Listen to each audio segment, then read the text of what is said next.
acknowledge psychological trauma, break through barriers of self-deceit, temper manic behavior. These are the Dark Man's terms. The contract. Huh?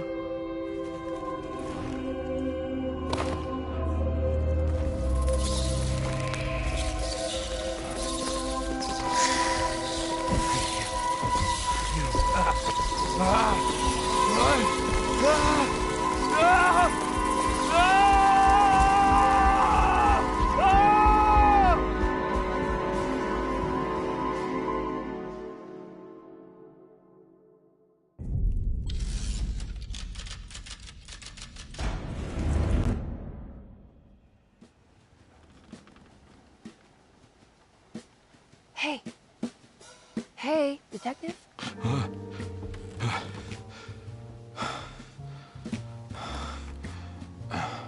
What are you doing? Oh, I found something. Great. Was it alcohol? God, no, I just got the wind knocked out of me. I think I know how to break the contract with the Dark Man. What exactly does that mean? Everything going back to normal.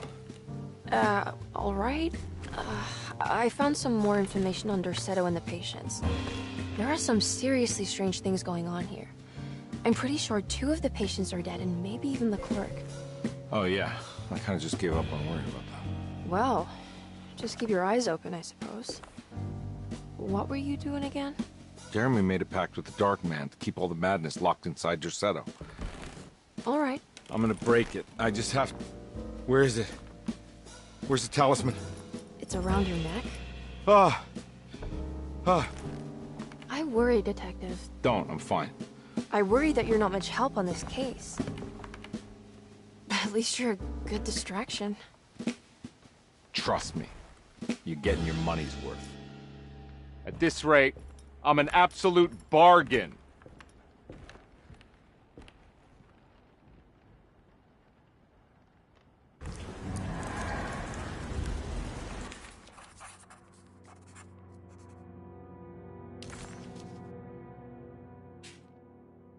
He must first acknowledge psychological trauma in order to proceed. He must first acknowledge psychological trauma in order to proceed. The lying must stop, so we can break through the barriers of self-deceit. Finally, temper manic behavior. Medicine has failed me. Nothing can be done to dispel the hardwood curse. Only the sacrificial dagger may release the despair from Jacob's eye. Yet, doing so would be the doom of Dorsetto. Let this curse of mine be a weapon for once. I accept your demands. Oh, crawling chaos. Build your prison around this godforsaken hospital. When evil has been starved, I will stay buried forever.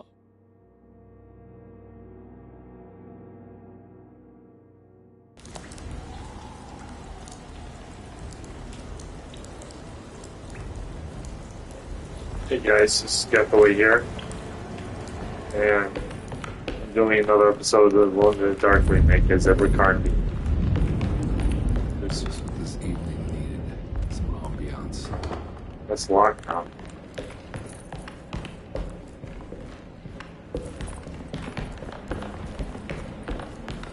If I can open that. I need Nope. a key.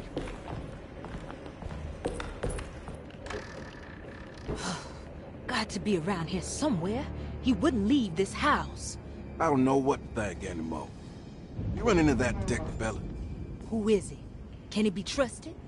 I think you know, like us. Will he be all right with her coming? Praise the mother. You don't need to know about all that. Just help the job. Just calm down. It ain't time yet. God, it hurts. As far as I can tell, Detective Carnbe seems to be solving problems, not causing them. Just be ready in case he starts anything.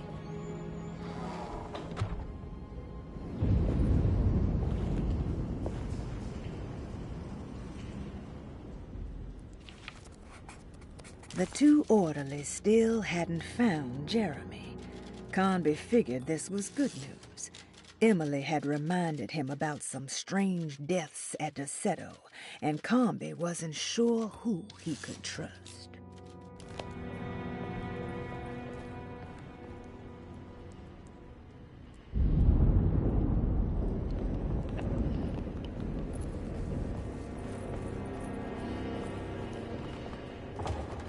It's locked. Can we go this way?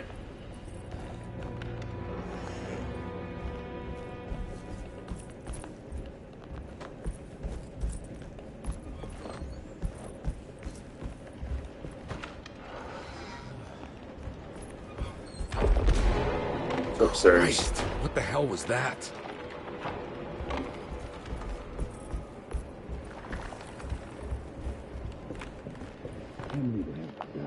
I don't want to run into the orderlies right now. Not sure I can trust them. I think Dr. Gray might be in there. Perfect time to snoop around his office, though.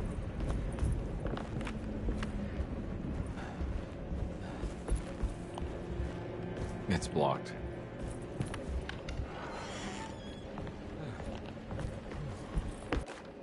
Lunacy and the Astarte Artist Colony, a monograph by Yael Klein. In early 1909, the old Derceto plantation outside of New Orleans was turned into an artist's colony. 3 famous European artists rented the house and the surrounding land from the owner, the Ledoux family. The colony was chiefly run by Sebastian Cortez, who was playfully dubbed the captain by his collaborators, William Arges and Heinrich Kassel. The colony existed for 6 years, until one day all 12 members disappeared without a trace. It is widely believed that their disappearance is connected to the disastrous hurricane that passed through on September 29, 1915, but nothing truly supports this claim. What is known is their frequent participation in New Orleans nightlife, their love for hosting parties, and their elaborate contributions to the Mardi Gras parades as the Pirates of Pontchartrain. Accounts of their lifestyle can be found in almost every gossip column. It can effectively be summed up as carefree and bohemian. In late June 1909, the name Astarte first appeared in the newspapers. Cortez said the name came to him as he was painting. There is never any claim to knowing about the ancient Phoenician fertility goddess with the same name before this time. His fellow colonist Heinrich Kassel did know, because he later produced sculptures that show clear references to ancient idols of the goddess. It's impossible to know for sure how this name suddenly made an appearance, but it is interesting because of Derceto's history. Even the name Derceto is the Greek name of a Syrian fertility goddess. In the case of naming the plantation, Derceto was certainly not an accident. We know that Elijah Pickford intended to build a temple for his cult, for he had distributed pamphlets 2 years prior to the purchase of the land, advertising his intentions. His followers were estimated to be almost 100 men and women, most when the plantation was built. To outsiders, Derceto registered as an ordinary slave plantation, which enabled Pickford and his flock to remain hidden for decades. The official story is that the cult lasted until 1862, when the Union Army came and burned down the plantation and scattered all who lived there. Following the Civil War, new people started to congregate in the ruins of Derceto to invent a new fertility goddess, the Shub-Niggurath. As much as Derceto is a particular name to have heard of, it's not entirely uncommon among the learned. Astarte is equally known and could have been subconsciously chosen by well-read artists. Shub-Niggurath is, on the other hand, very uncommon. Almost impossible that anyone in Louisiana would have heard that name. The name is referenced only in rare books like Unaussprechlichen Kulten and the Necronomicon, and is believed to be a bastardization of Arabic words meaning pertaining to the dark young. The few paragraphs printed on the goddess are so upsetting that no one in their right mind would want to build a religion resting on such qualities. The Shub Niggurath cult was hard to get rid of, but it is believed that despite the police jailing and killing several cultists over the years, the main culprit in the cult's demise is the cult itself, which seems to line up with every instance of cult activity on Derseto's grounds. When Captain J.W. Norton of the Union Army arrived, he described the people at Derceto as malnourished and maniacal. As much as the army tried to save them, they fought back with fervor, as if nothing was going to stop them from slowly destroying themselves. While the disappearance of the Astarte Artis colony remains a mystery, the recurring motif seems to suggest that their fate involved lunacy and a hunger for self-sacrifice to that fertility goddess with 1,000 names.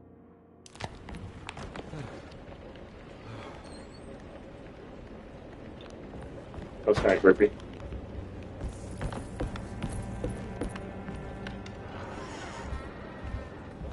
This has got to be his office, right?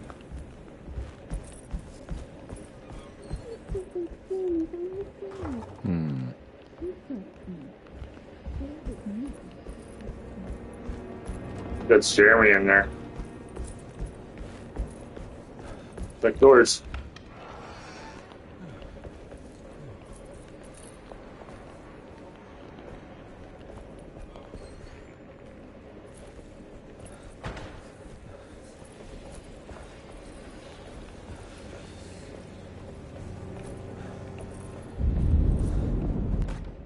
Mrs. Thompson, I understand the last week has been busy. Under these circumstances, I find it important to remind you that Derseto's concerns are not a public matter, nor is it something that should upset you. Please continue your excellent work, and don't spend a thought on the death of Perosi, or, more importantly, the suicide of Cassandra Beauregard. They should mean nothing to you or the staff. I rely on your loyalty, and trust that your close kinship with the Tabois siblings will keep Derseto's secrets hidden. Dr. Gray.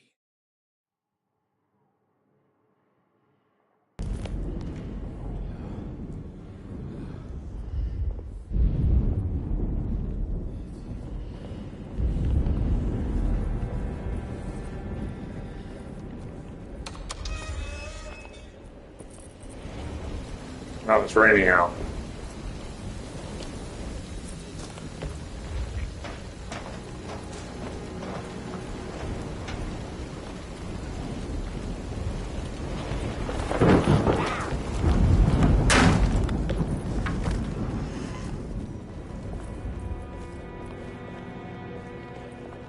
Sorry, I think it's upstairs.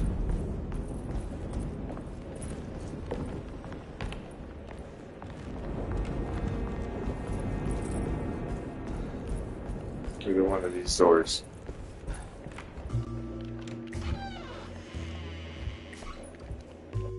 Detective Carnbe. Good to see you again. Solved the case yet? I'm trying. Hey, Grace, you okay?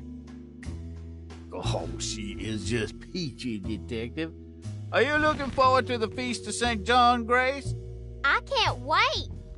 Kids, ain't they great? What exactly are you planning for tonight? Oh, not much.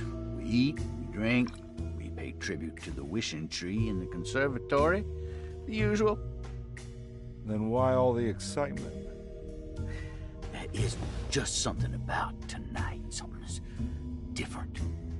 I think we all feel it. Besides, we got ourselves some new words for the prayer thanks to your buddy Jeremy. She'll come and turn the world inside out, and things will begin again. That sounds strangely threatening. You should come.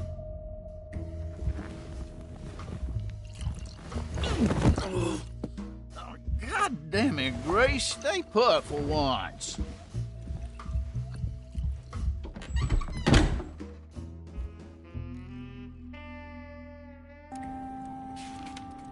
McCarthy was a deadbeat. His mere presence annoyed Carnbe. It was like watching the worst version of himself mock him by simply being worthless. While Carnbe enjoyed watching the child outplay the drunkard, there was something terrifyingly familiar about Grease. It was taunting him, like he was supposed to remember, but couldn't.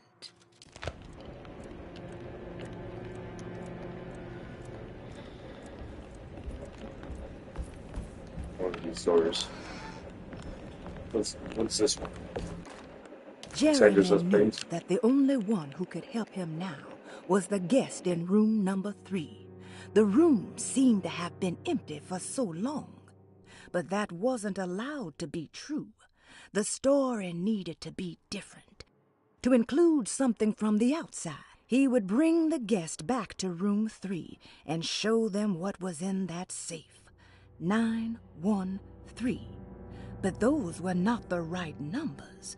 That was the combination for the safe in the clerk's office.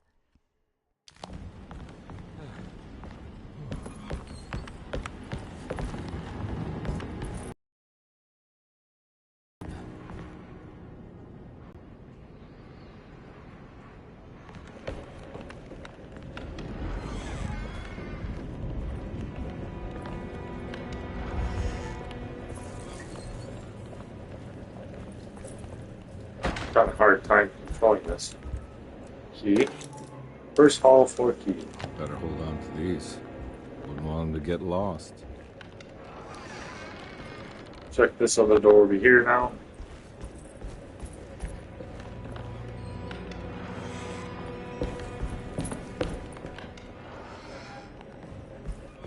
I don't want to be here yet.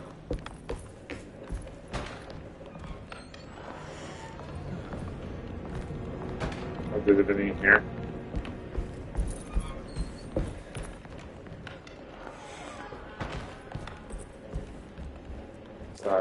Brother, I need you to trust me. This is the most important moment in our family's history. I know you have doubts and that the terrible Mama Loa told you lies. I would never betray you. I promise. Lottie.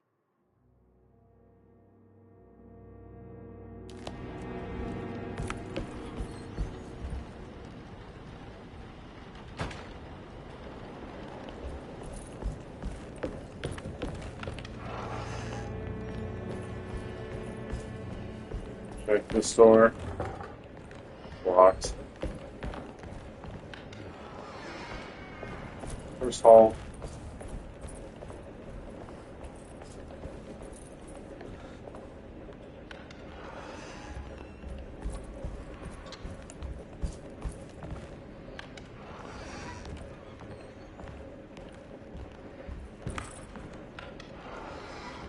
Okay, I'm going the wrong way.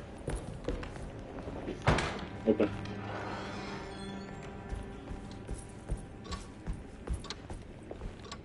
It's a creepy sound. Gives me chills when you eat that. Open that. First hall, I think it's up here. Open that.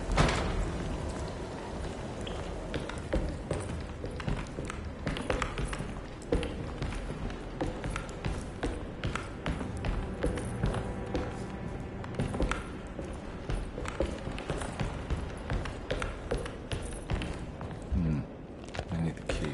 Nope.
must be a spare key to Dr. Gray's office in here somewhere.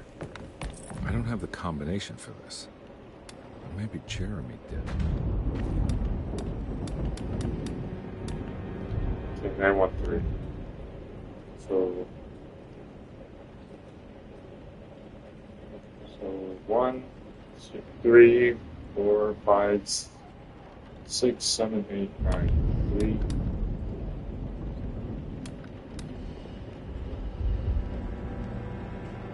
Yeah. Forgot. There's me. 913. 9. Oh, I see. Forgot. 9, 1. What's the wrong way? 9.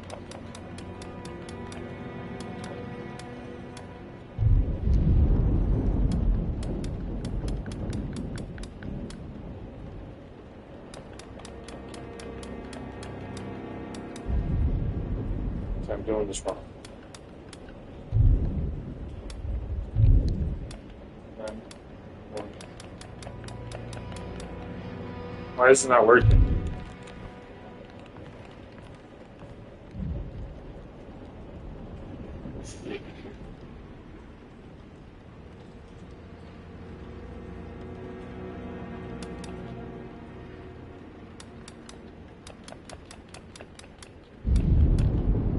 Doing it wrong.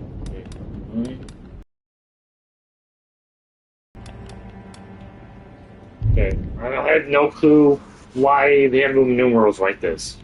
1, 2, 3, 4, 5, 6, 7, 8, 9.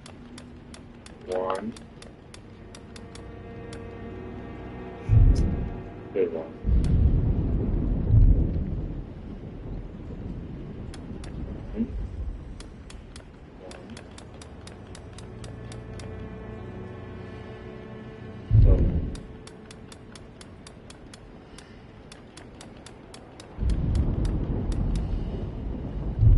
Give me a second, guys.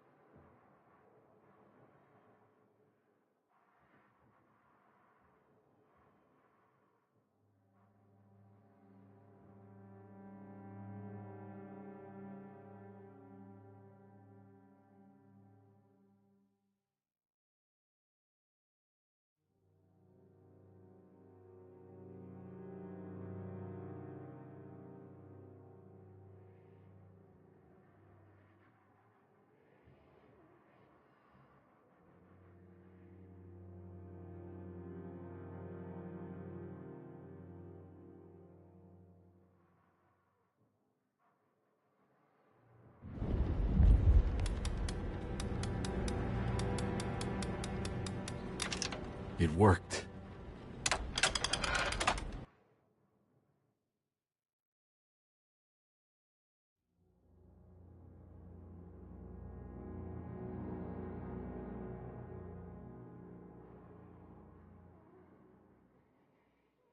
I had the combo down. I just didn't remember. It was left, right, left, or I was doing it wrong. Empty room The 2. last guest in the empty room suffered from severe maladaptation. I must write this down, because if I understand the condition sufficiently, it could make me deny this fact at a later date. And there is reason for me to think I may come to suffer the consequences from this dysfunction, as some who came in contact with the guest seemed to adopt a new worldview in which everything was predetermined but broken. Upon accepting this worldview, some memories became unmanageable and later rejected. I do not know what this means. I cannot even remember the fate of the guest. I think they were simply misplaced one day and forgotten. Just like all documents pertaining to this guest, they have all been destroyed, or they never existed in the first place. Who wrote this? There has never been a guest in the empty room.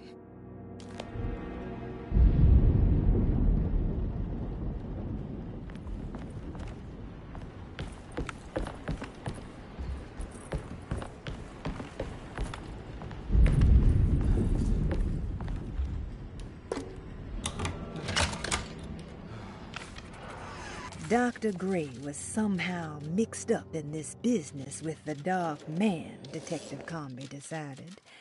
He had to be. Either Dr. Gray was using the idea of the Dark Man to manipulate and torture Jeremy, or the Dark Man was an actual powerful being possessing Jeremy. And in that case, Dr. Gray was simply a stooge. Maybe both could be true at once. Carnbe felt his mind racing in all directions. No matter what, he had to find a way to break the pact. That was what Jeremy said was needed. It didn't even matter what was true or not. If Jeremy wouldn't leave Derceto before the contract was broken, then Carnbe had to make it happen.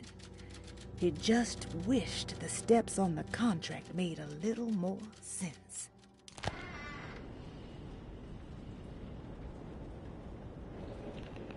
Dr. Gray's office, all to myself. Let's see if we can figure this guy out.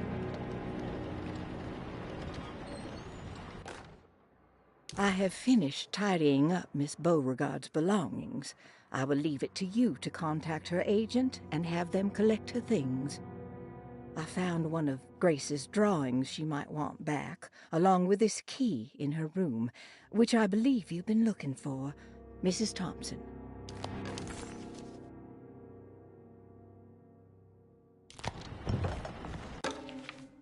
This is where McCarthy has hidden my favorite young. It's very important.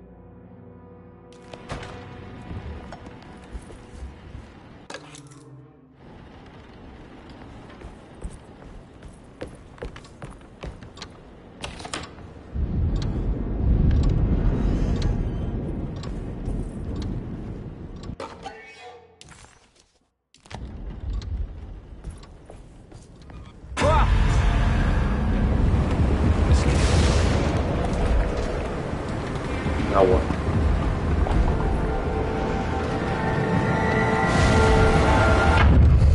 What the fuck is happening?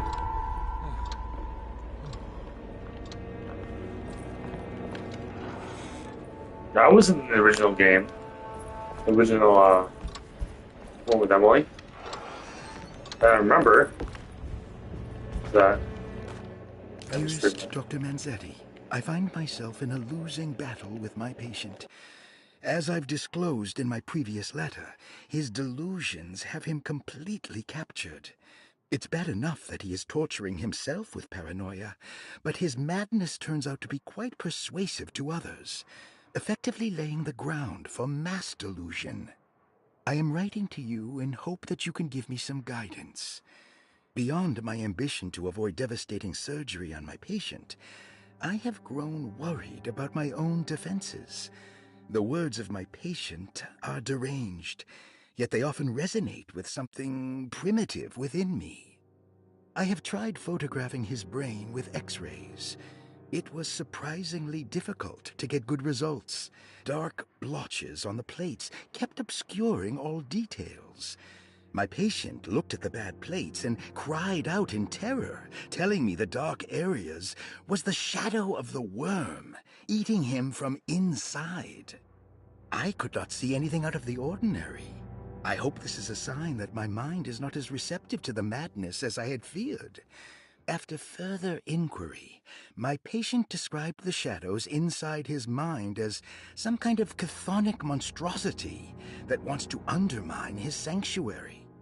This is clearly a reference to a place he calls Teroea, a sort of library or convent that works as a psychological haven. With this imaginary haven threatened by this Chthonian, he has now constructed another, less pleasant hiding spot. Lately, he has been bringing up a metaphor of a steamboat that has run aground, that he feels like he needs to start the engines and reverse, but he is afraid that the hole in the hull would cause the whole ship to sink. I've been watching him turn this metaphor into reality for the last week. He knows it's made up, but he is doubling down, trying to make it a real memory. I feel certain that this is my chance to break through the barriers of his self-deceit.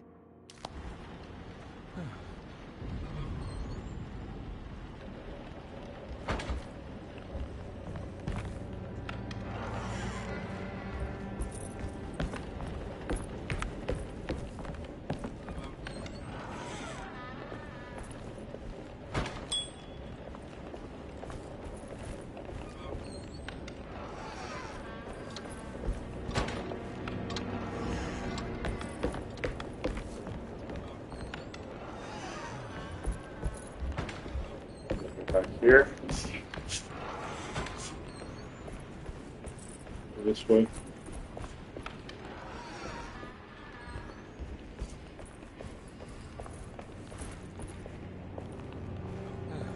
Let's go back to the stairwell.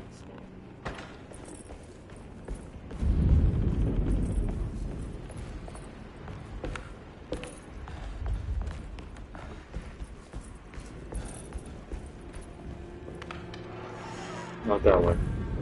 I could go that way, but that that's the thing. Did I go the wrong hallway? No. Just wait to it. Wait to the stairwell.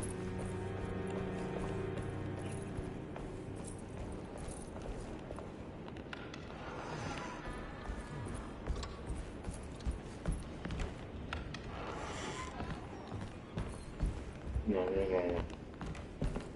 Just put me in a big circle.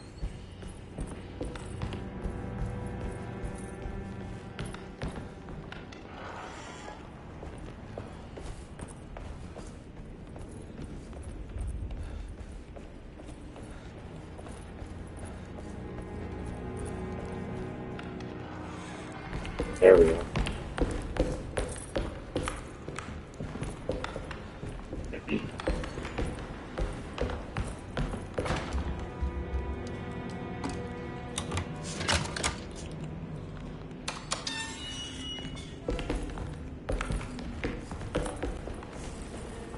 This doesn't look good.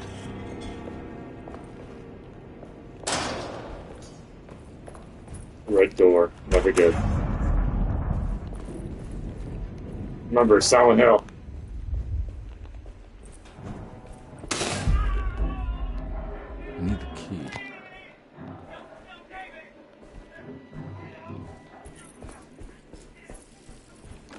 Radiography. Patient Jeremy Hartwood.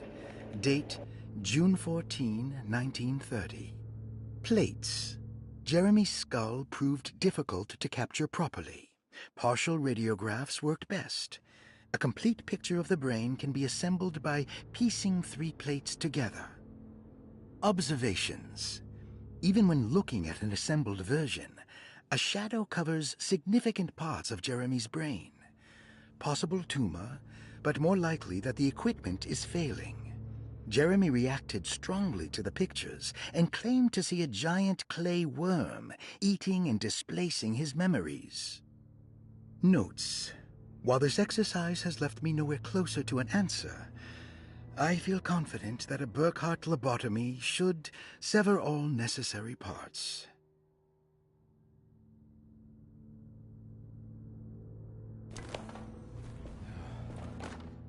Hypothetical psychosurgery based on the ideas by Burkhart and the St. Petersburg research could end up saving Jeremy's mind. Severing the connections around the frontal lobe would certainly solve most mental afflictions. The procedure would be brutal in performance, as well as in efficiency. An ice pick pushed through the edge of the eye and into the skull would untether the nerves like Alexander cutting the Gordian knot. As this would likely leave Jeremy in a very different condition, all other paths should first be explored. The medical instrument I would need for this lobotomy is missing, and I should have Waits order a new one.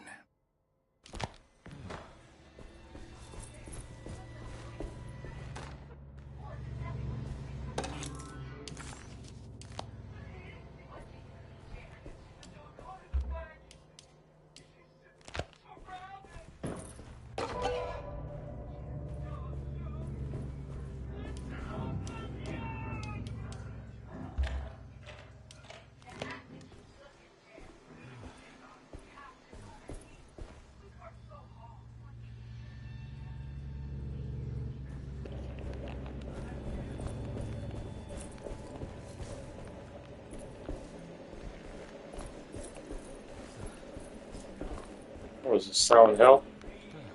The hospital? Sorry. Wrap.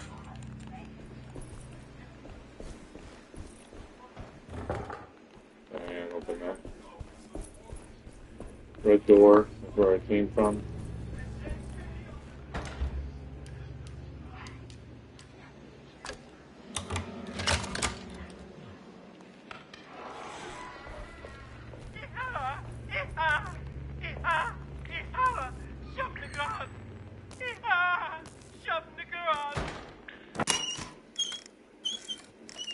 You have to shut your mouth.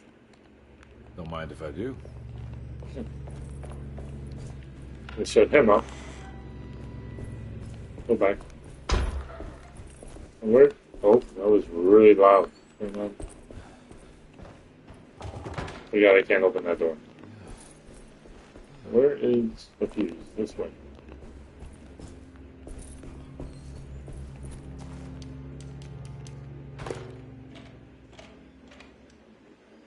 Do I have to play?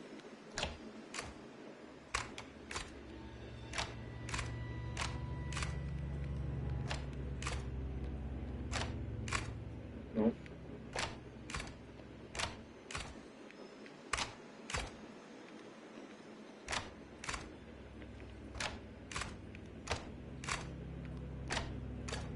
Oh. There we go. I was doing it wrong. That's better. Dr. Gray had been putting Jeremy through some thorough medical investigation. He was trying to break through Jeremy's stories and get to some truth, just like Carnbe was. Could Dr. Gray have been trying to break the contract as well?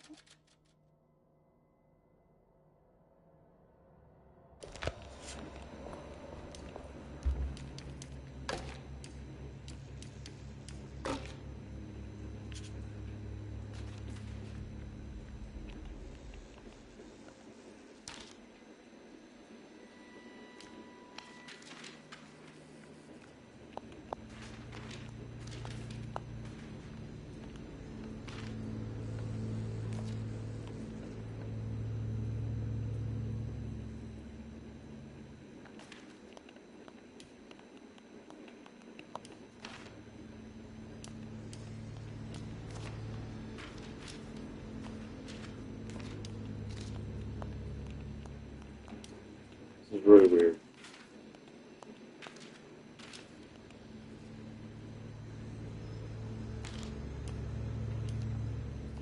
It's very weird controls. Maybe put that there.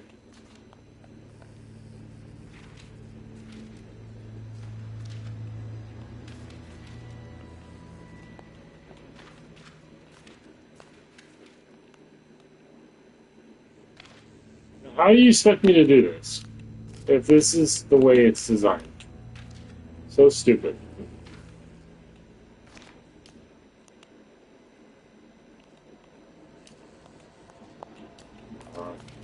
These controls are fucking terrible. Oh my god, I can't fucking move them. Why did they make it like this?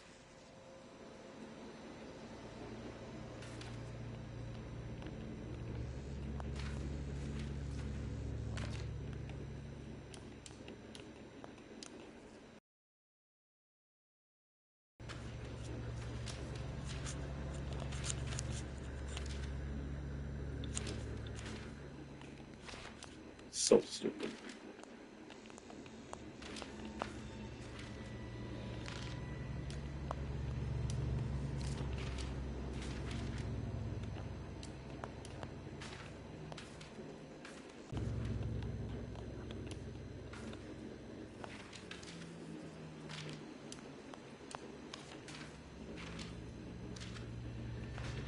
Man, do I really gotta do this?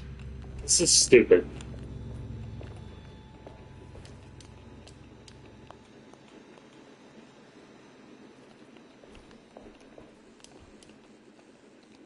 Come on, do it.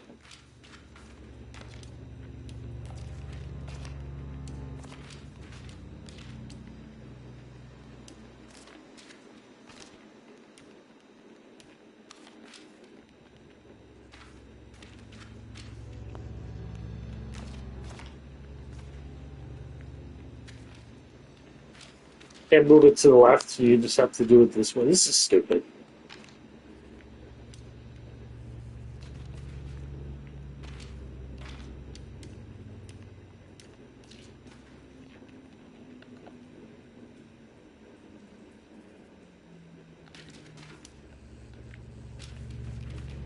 Can't even fucking control it. It's the way it's designed. It's stupid.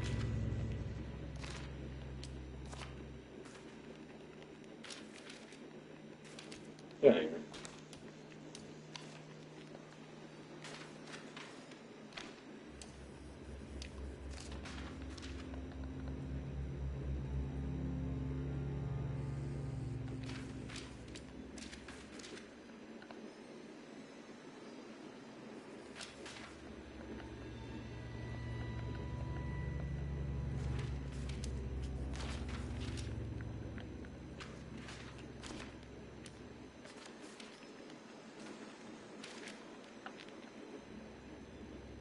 Can't even fucking see it because of the way it's designed. I hate this fucking puzzle.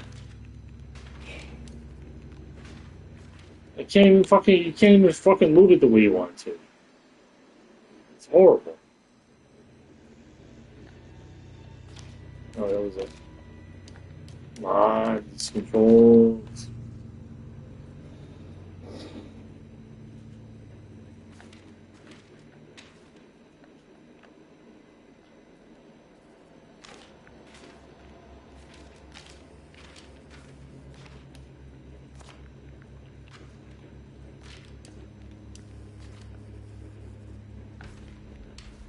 Me, I wasn't trying to get rid of that one.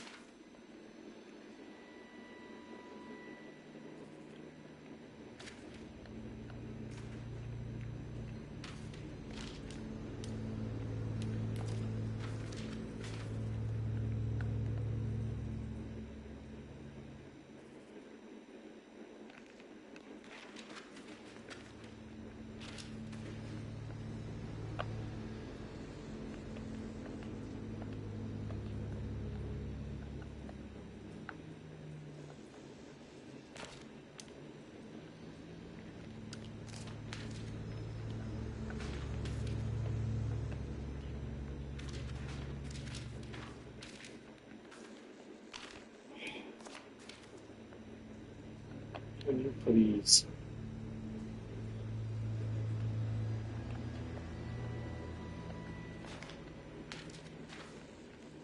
I have no clue how to do this. This is awful.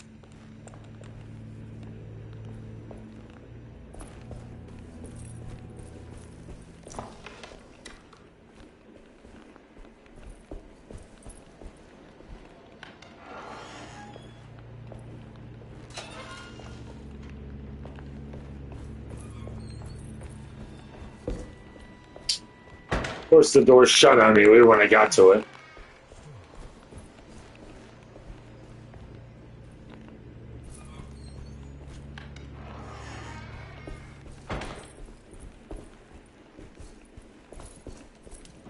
I need the key.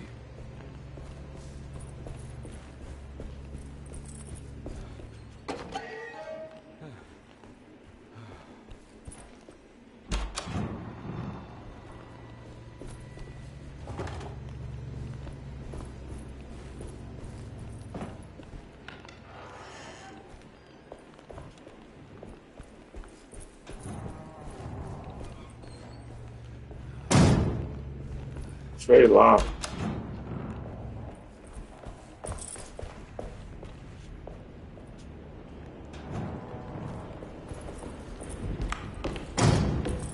Jesus.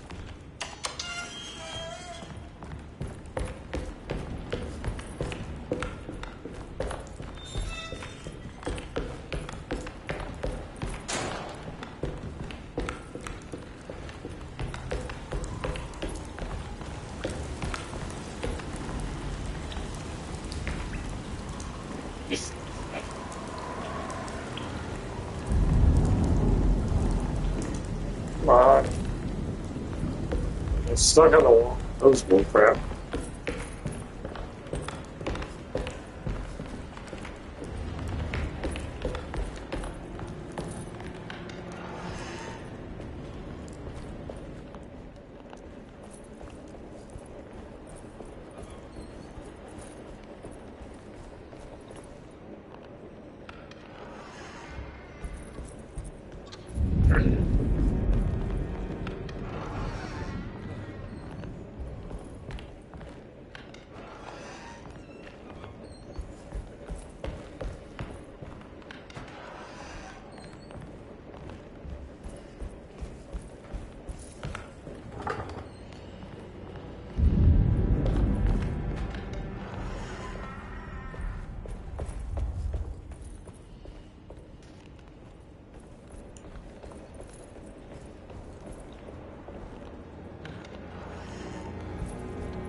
It's blocked.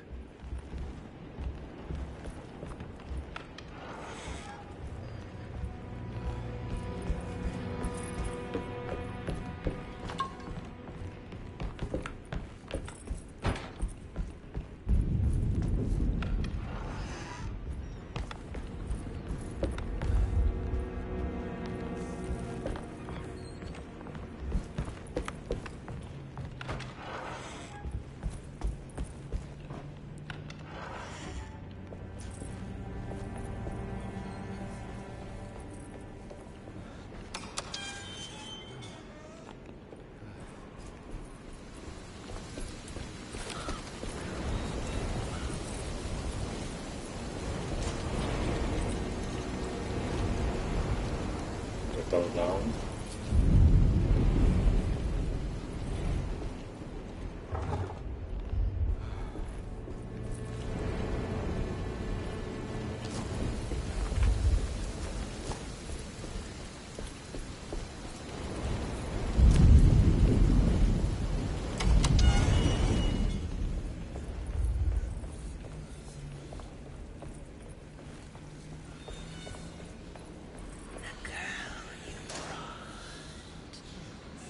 What is that?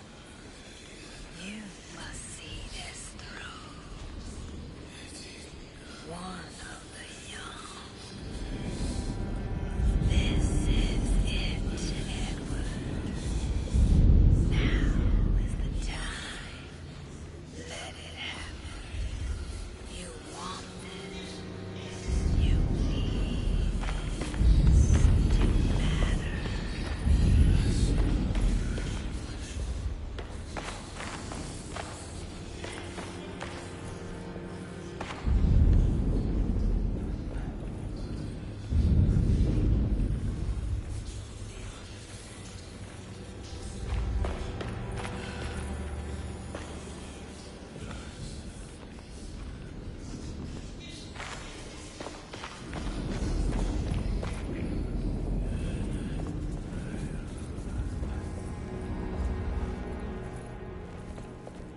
Just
come on.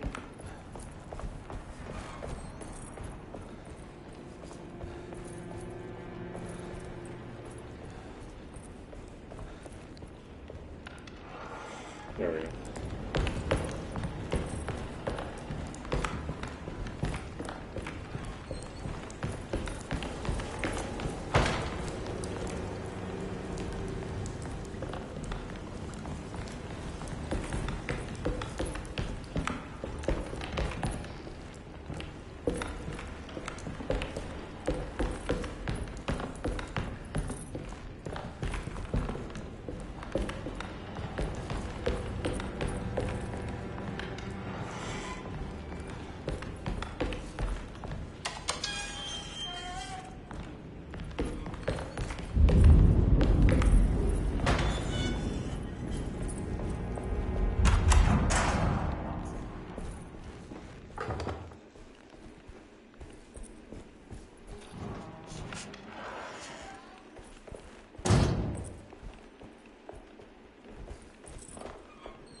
Come on. God damn it. Turns so slow. Thank you.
You gotta do this one.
I have no clue how to do this puzzle. Come on, dude, get off. Jesus.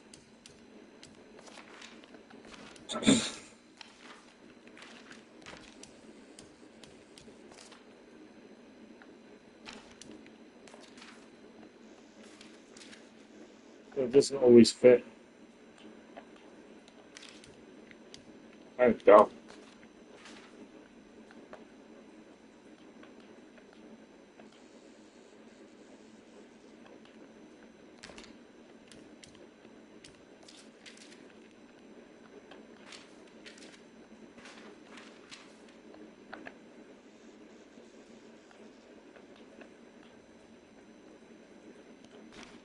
Oh, come on, man.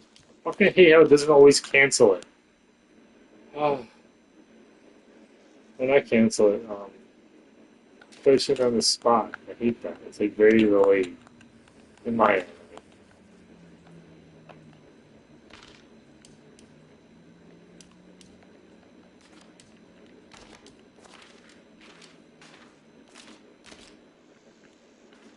Come on, move it.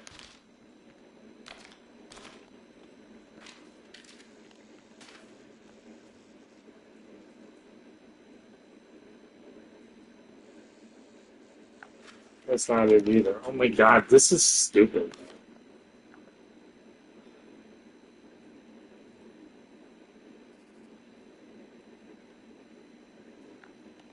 I have no fucking clue.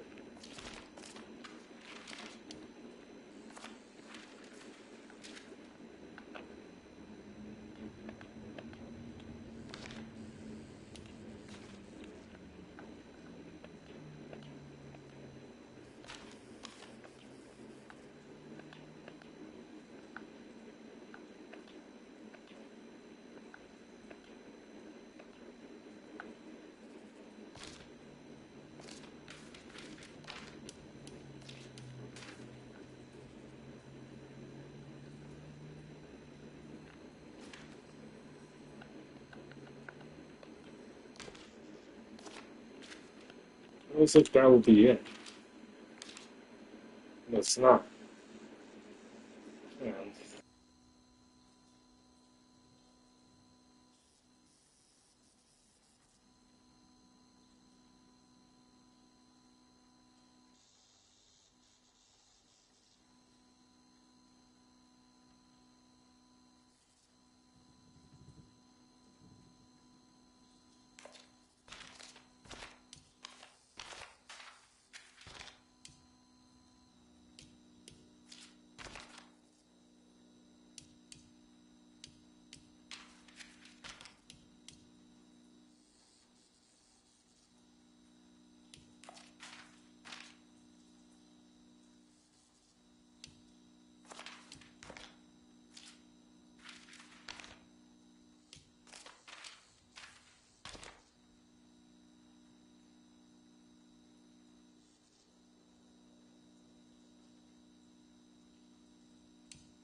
Dude, that was like the most annoying thing I've ever done. I didn't know you have to cancel, you have to press it.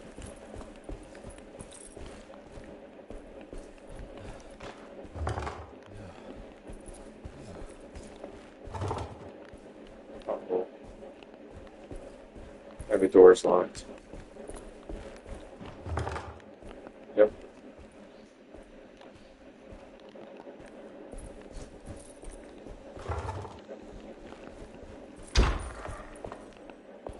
Not good. Not good.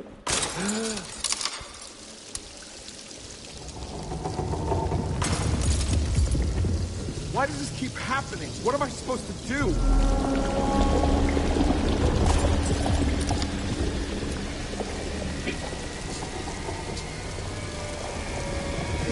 No.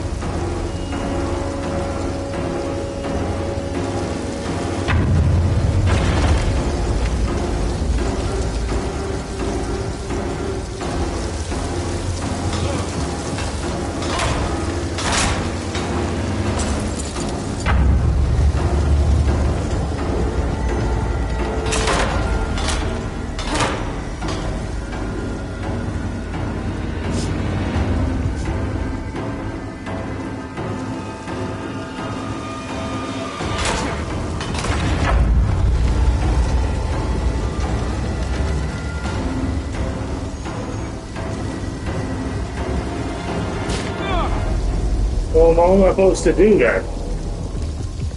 That was stupid. That's stupid. You have to look at it and fuck up my gameplay. What am I supposed to do? Oh, yo.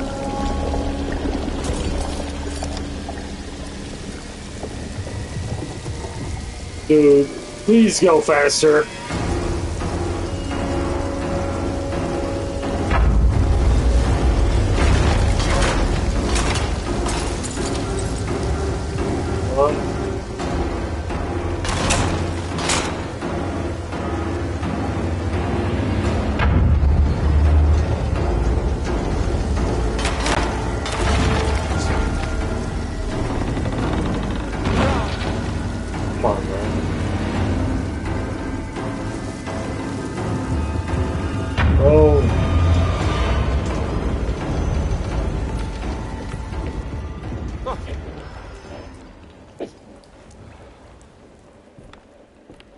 And we're back here. Oh, perfect time to have a look around this place. Dude, the movement's fucking me up. He's so slow and sluggish. Feels like you're on molasses. That's what it feels like. I get bunny juice. Great. I don't have one. Yes, I do. Shit. Here we go. Fucking puzzle again.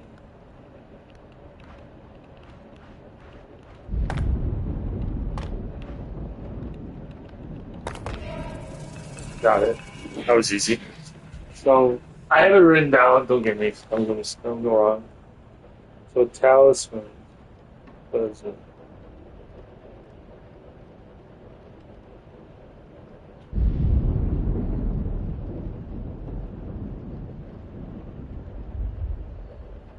Let's explore one. 6, 4, 1. See? We're run down.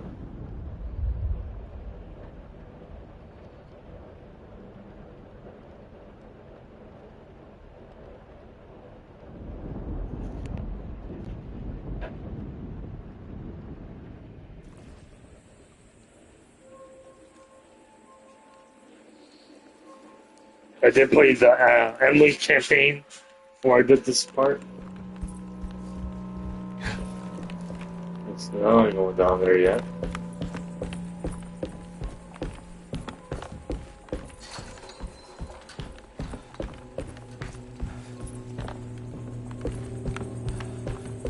I guess I have to.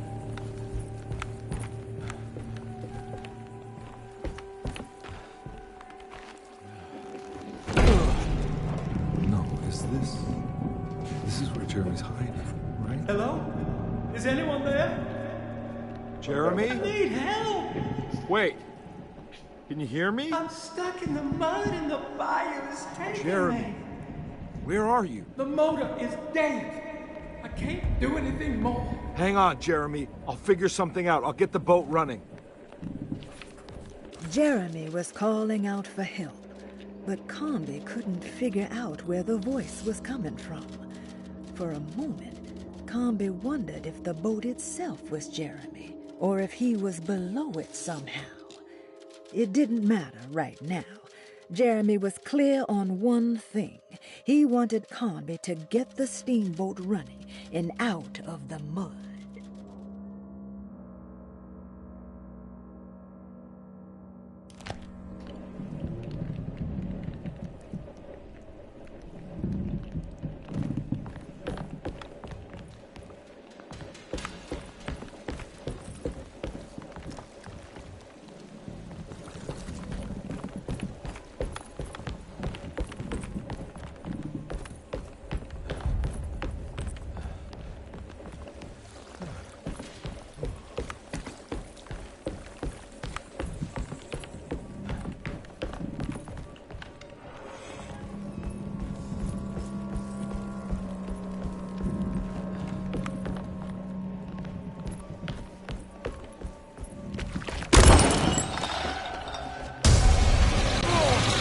Sure.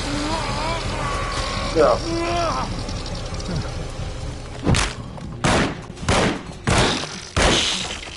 I'm all out of bullets.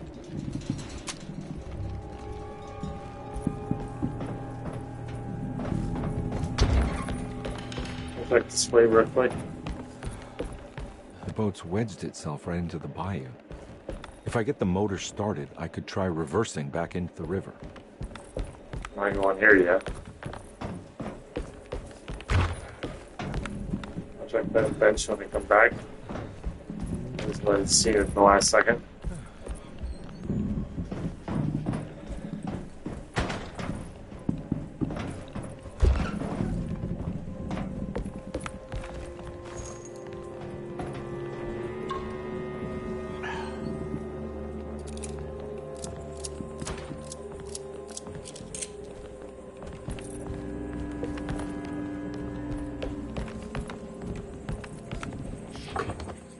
It's locked.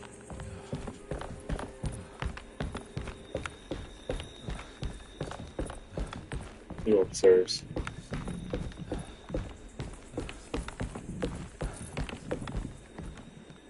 Molotov. Some bullets.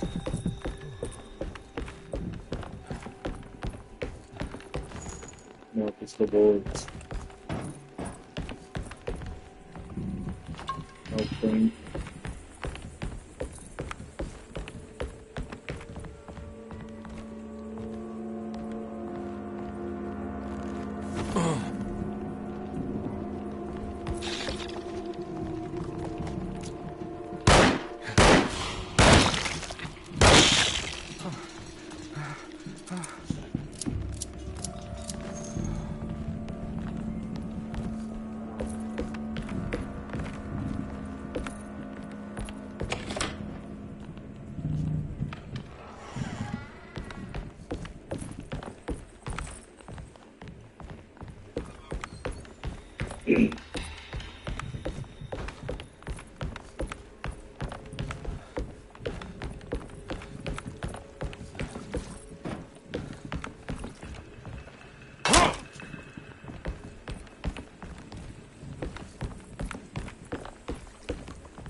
Looks pretty weak.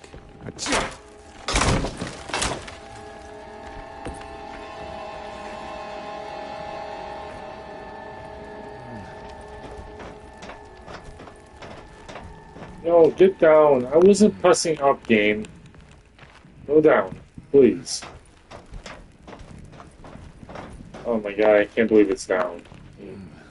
It's the way this camera is situated. It messes me up. Yeah. Get down the ladder. Oh my god, you can't just drop down when you want to.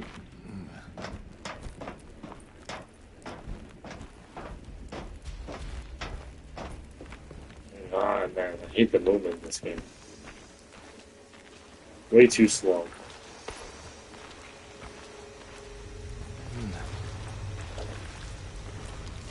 This definitely needs fuel.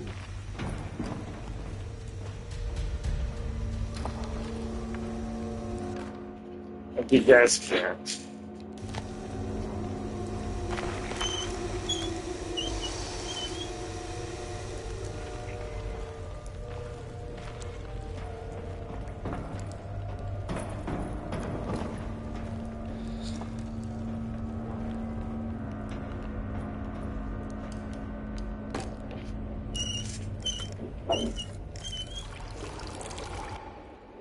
Go gas can.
That's creepy.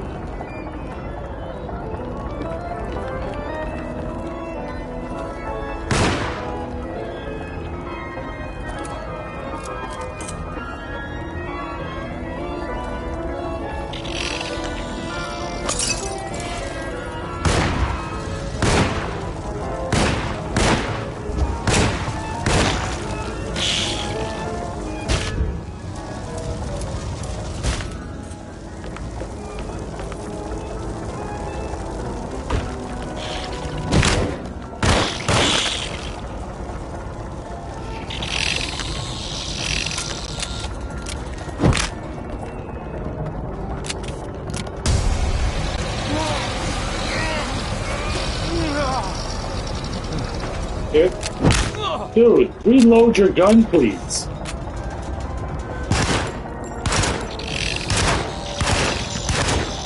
And this. The aiming is so bad.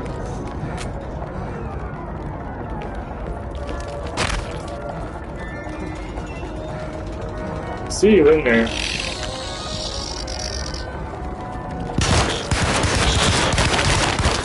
I'm all out of bullets. For sure.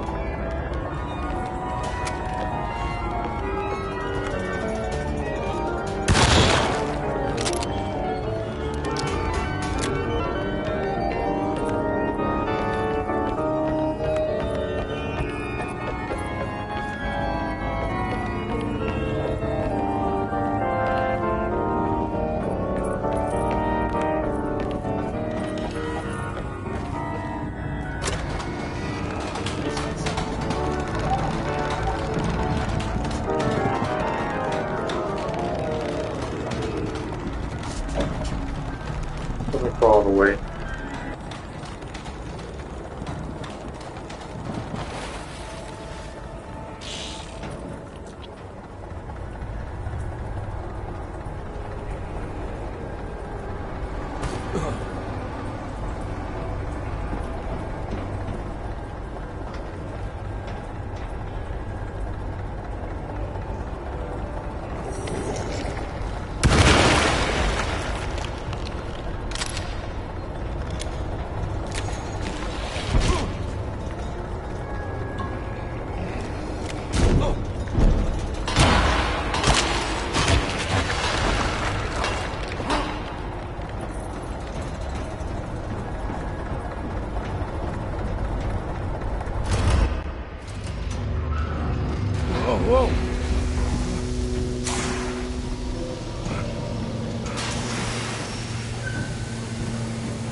around my neck, and then I strangled all life from my body. Are you under the impression that you died? Yes. No. I was supposed to die. What does that mean? That you were supposed to die? I'm the catalyst. I had to die to make the story happen.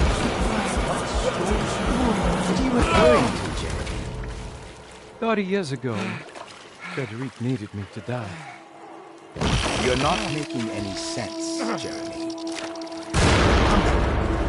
Find your focus. Hey! I cheated everyone. I didn't play my part. Hey! I escaped my doom. My destiny.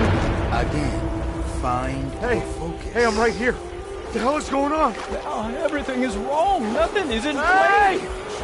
I'm right here! Calm down, Mr. Carnbe. What do you want? Were you not talking to Jeremy right now? I haven't seen Jeremy all day. Are you all right, Detective? No. Actually, I don't think so. Well, maybe. I'm gonna go look for Jeremy. Good. Let me know if you find him.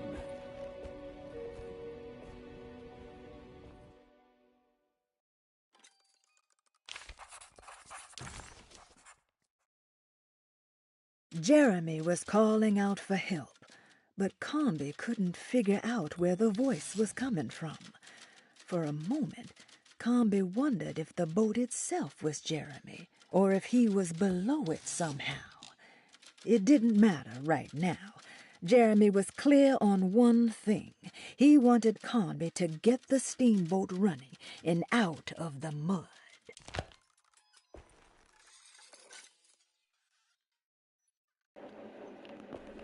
That was a really good scene.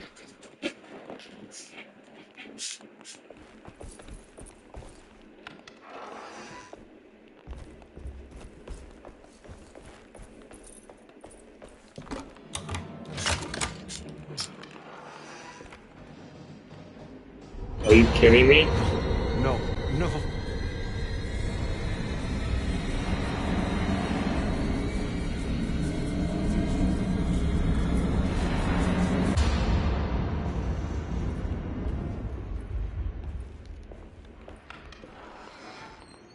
Surprisingly neat. Maybe I've been selling that old barfly short. Sometimes I think this place makes me worse. That Deseto might be my grave. A coffin made of ostentatious architecture. A Taj Mahal for the drunken depressed. There's something about Deseto. Something about Dr. Gray. Like we all pretend that we're here to get better, when in fact we are here to be forgotten.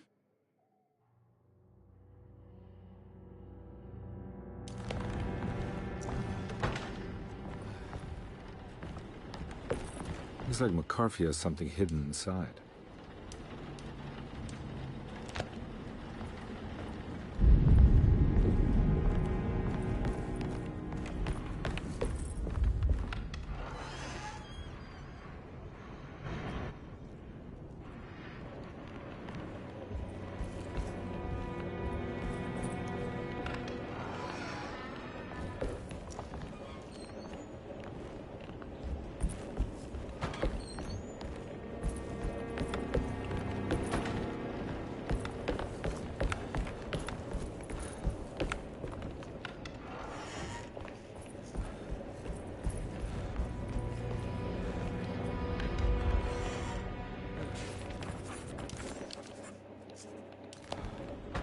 This is my room.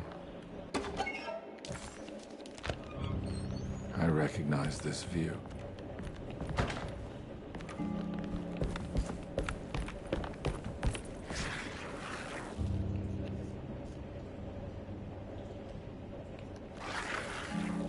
Should come.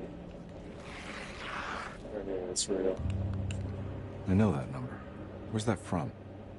I did this. I wrote that.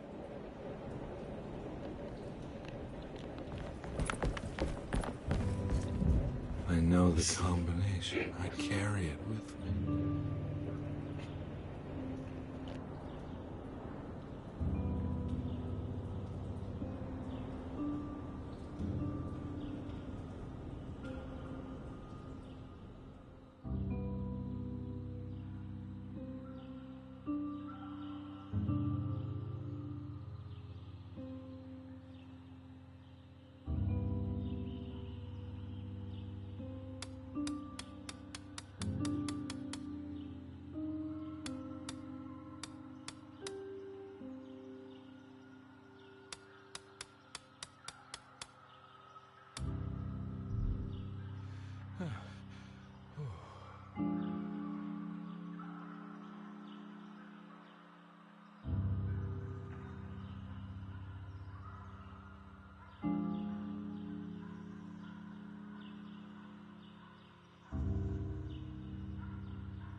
Detective, I have made many discoveries in my case.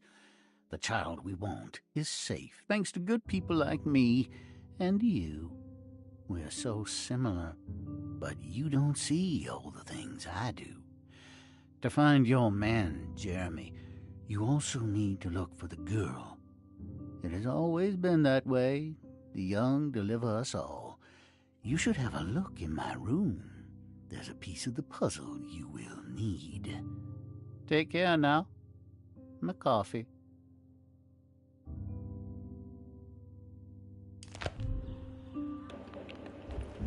How long have I been here?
Looks like McCarthy has something hidden inside.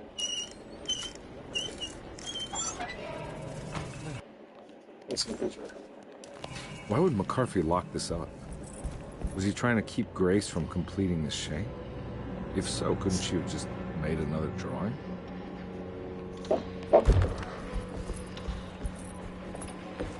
What the hell happened in here?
There's something missing.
Hello? Door over myself.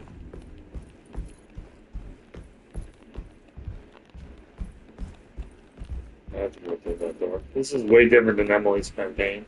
This part. This looks... How am I back at the office?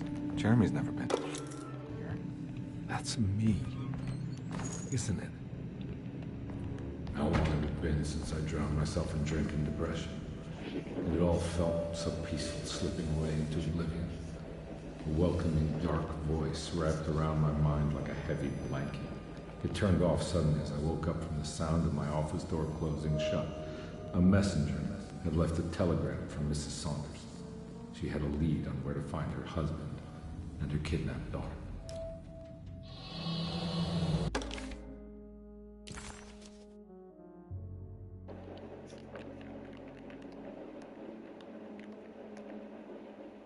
Telegram from Gabriel Saunders from December 25th.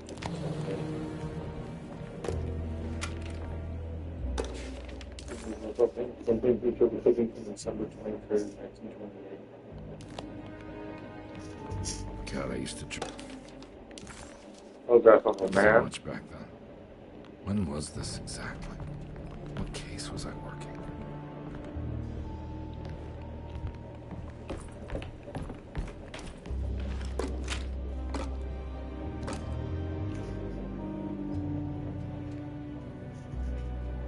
Hey, another puzzle.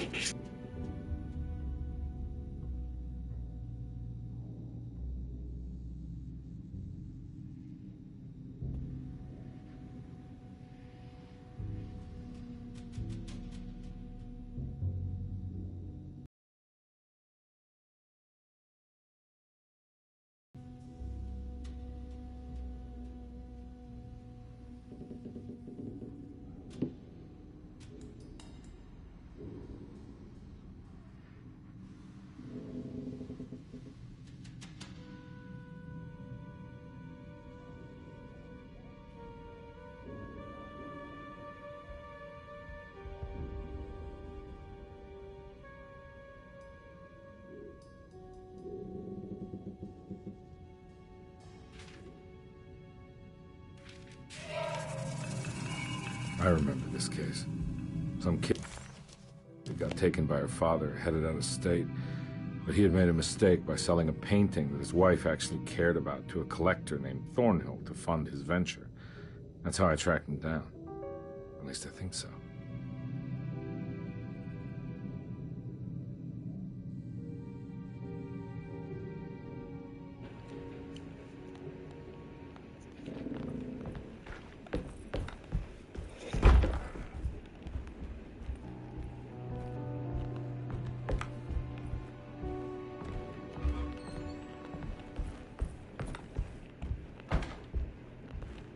Oh, the wires.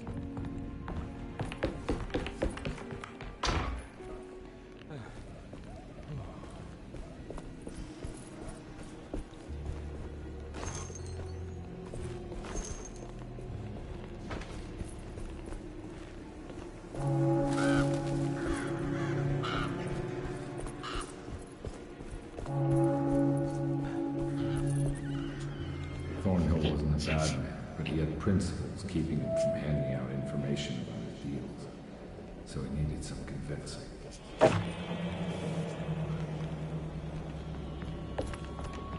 Well, every case can't be squeaky clean.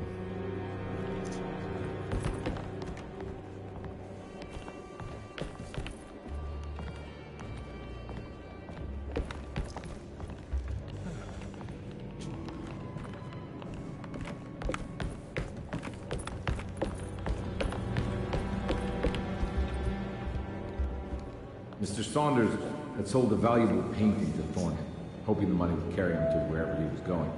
The painting, now leaning on an easel in Thornhill's bedroom, had a certain mesmerizing gloom that seemed to call out to me, telling me I was needed for something important.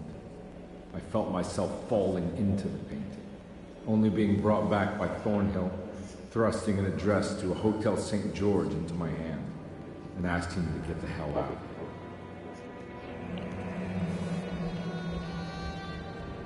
I don't remember this, but I can't say it didn't happen. I wasn't expecting that.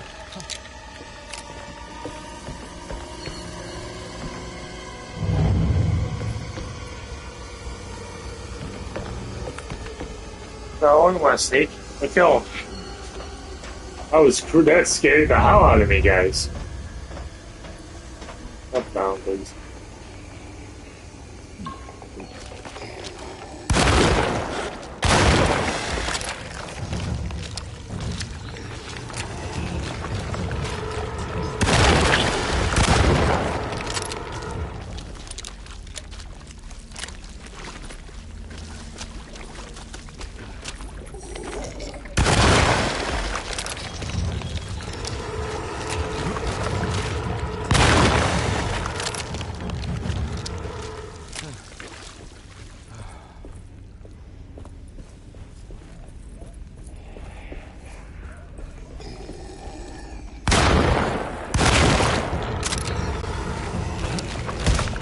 That's it.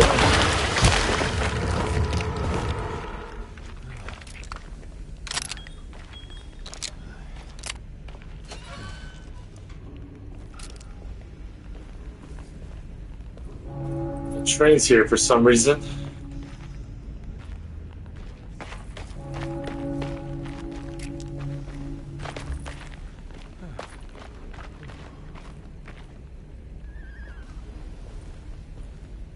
Move that way.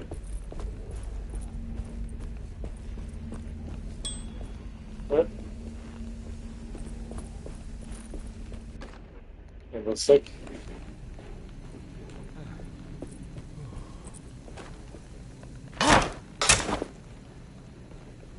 Use that little above.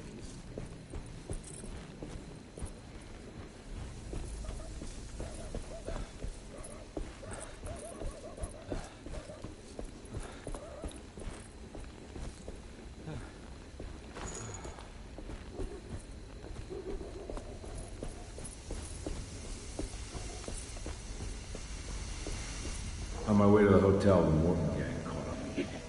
I owed them money, a lot of it. I can't remember what for. Probably some dumb gambling debt growing in size for each payment missed. I punched one of them out, and I sent the others packing. Just...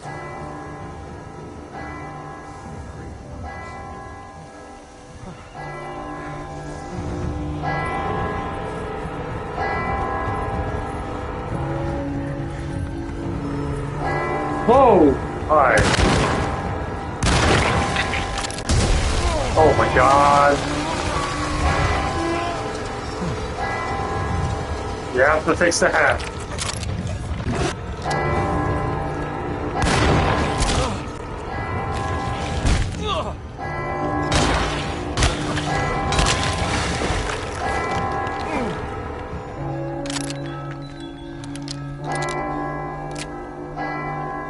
This is creepier than Emily's.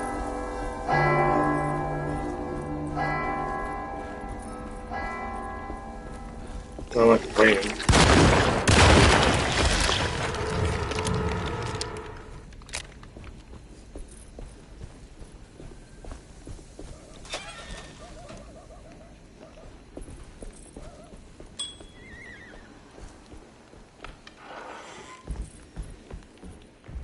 What's that? Come on. Not go like this. Hotel bill. Hotel bill dated November, December 21st, 25th, 1928.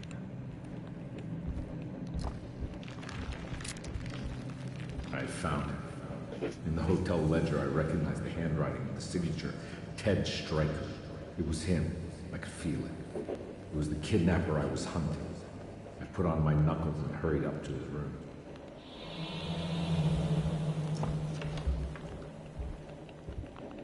Something about that name, Ted Stryker, rings a bell. It feels vaguely familiar.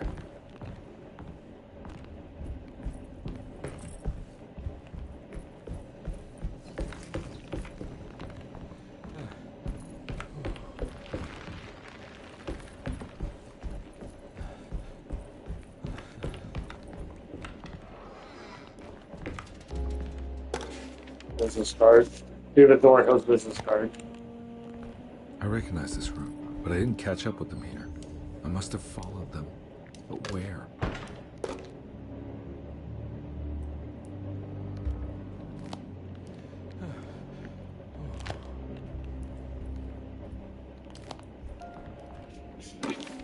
Telephone directory. So.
That's right, he was running away, ditching his old life and marriage in New Orleans to find something better in Tallahassee.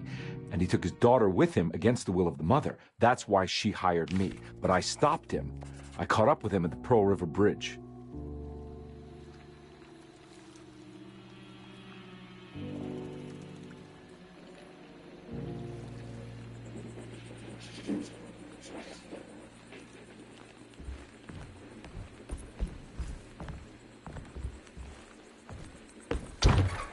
Pearl River. This is where I caught up with him. This is what the Dark Man wanted me to revisit. But I'm still not seeing it. What am I forgetting? David Harbour did a very good job in this game.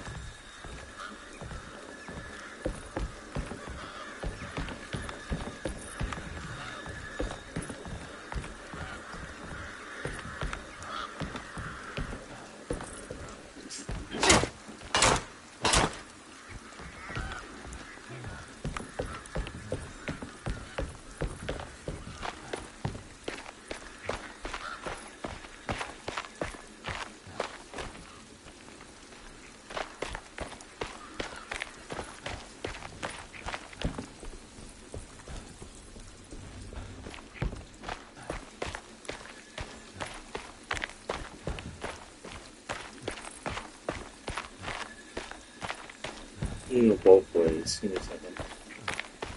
Yeah, I don't want to go that way. What's the point?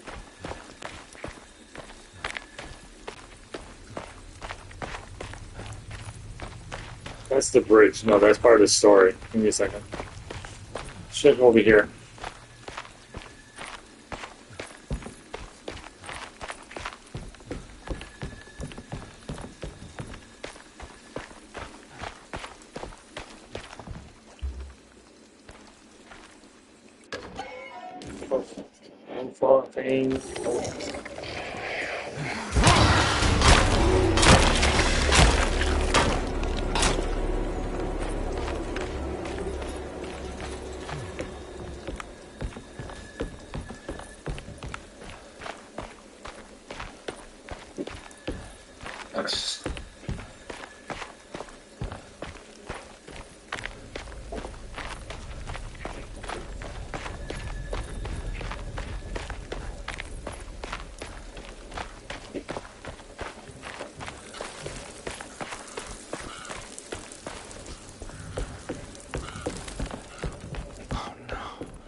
I can't believe I didn't recognize you. I looked a little different back then, I suppose.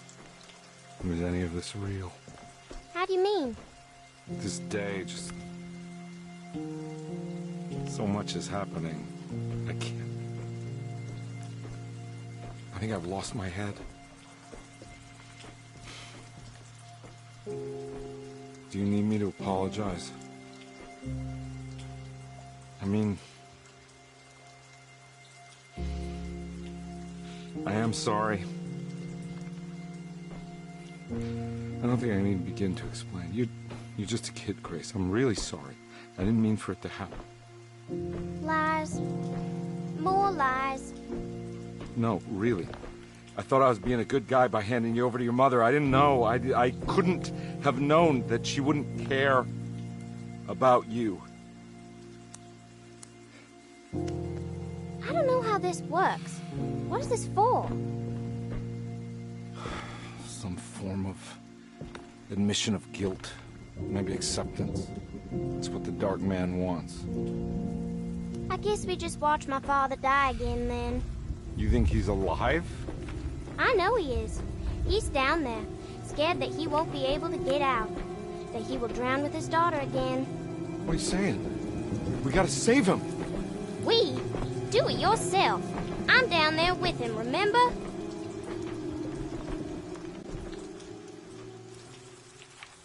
Can I really save them? Carnbe had run their car off the bridge. He pulled Grace out of the sinking car, but left her father to drown. He could have saved him. There was time. He just chose not to.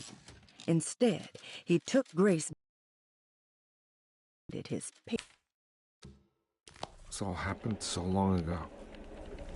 I have to find a way to get down there. I have to see it with my own eyes. There was a boat at the house where I entered. If I can raise the bridge, I should be able to get to the car. There must be a way to save you both, right? Why else would I be here?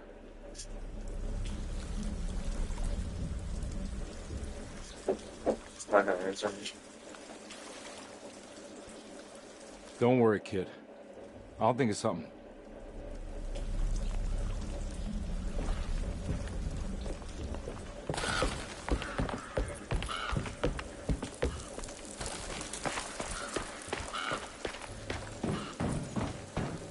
Check up here.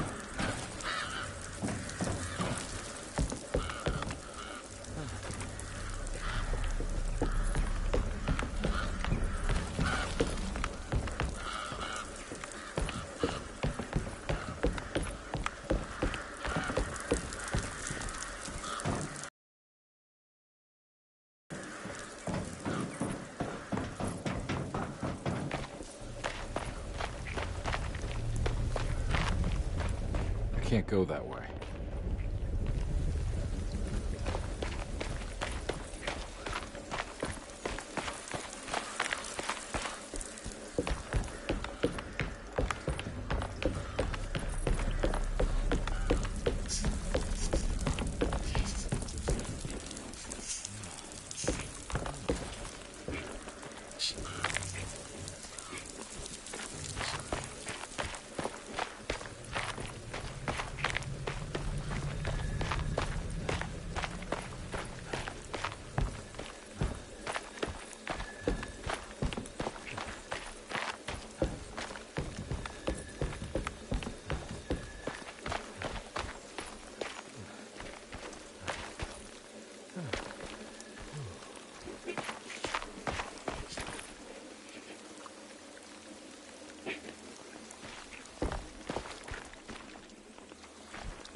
This must be where the bridge is operated. Nothing's happening. It's like something's holding it back.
Ow. Where'd she go?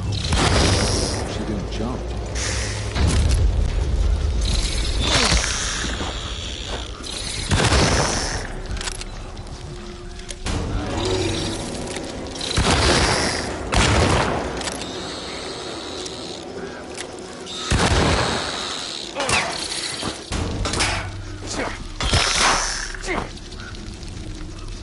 I'm all out of bullets.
More of you?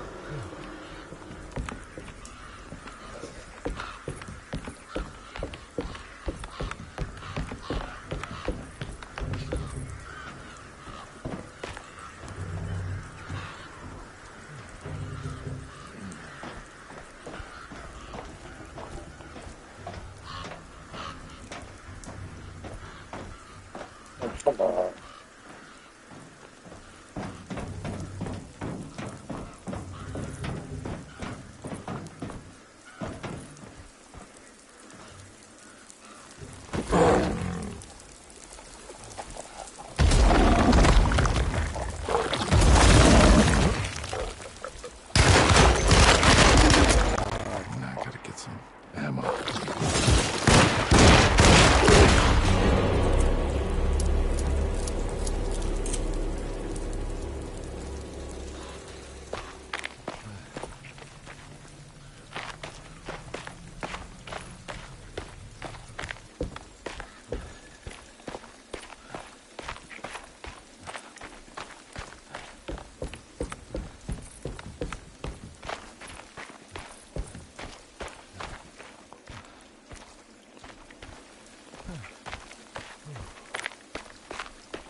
My God, Carnbe. Are you okay? Don't leave me alone. What the hell have you been doing? What's going on here? Look at this mess! I'm sorry, Mrs. Thompson. Don't make me kick you out of this house. Now get out!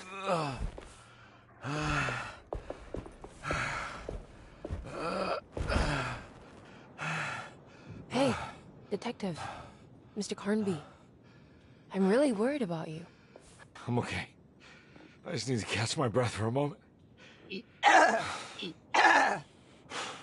This place? There are some very disturbed figures around here. And I don't think it's just the patients. I've been reading some things about how Derceto has a deranging effect on people. I think it might explain... things. What? Just take it easy, okay? I'm gonna go find a way into Dr. Gray's apartment. I want to know what he's hiding. Emily, don't worry. I think I'm close. I'm gonna set everything right. Just be careful.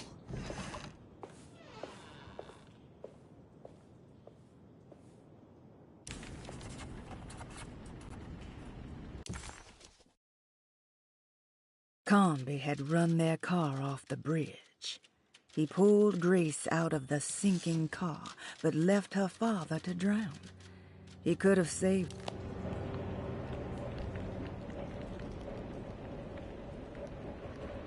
What's my objective?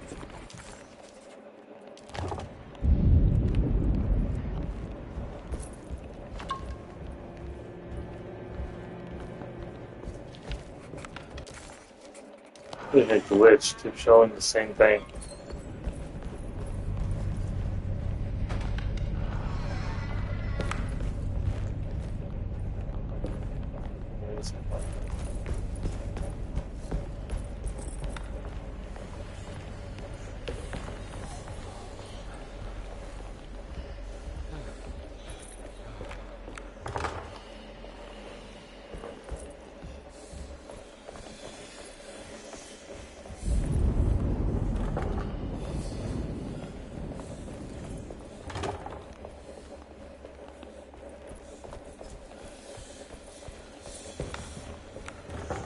All these doors are locked up.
Detective, am I glad to see you. Lock the door, will you? I don't think Dr. Gray would appreciate us snooping around. What's going on here? This feels so strange. Detective Carnbe felt removed from himself. Like driving drunk, he carefully tried to navigate his environment. What the hell was going on? Was he finally losing his mind? At least Emily was here to call the police if he went off the deep end.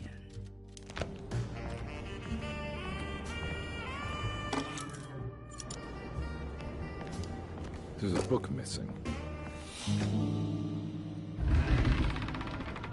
What did you do? I was just rearranging the books. Well, come on, let's check it out.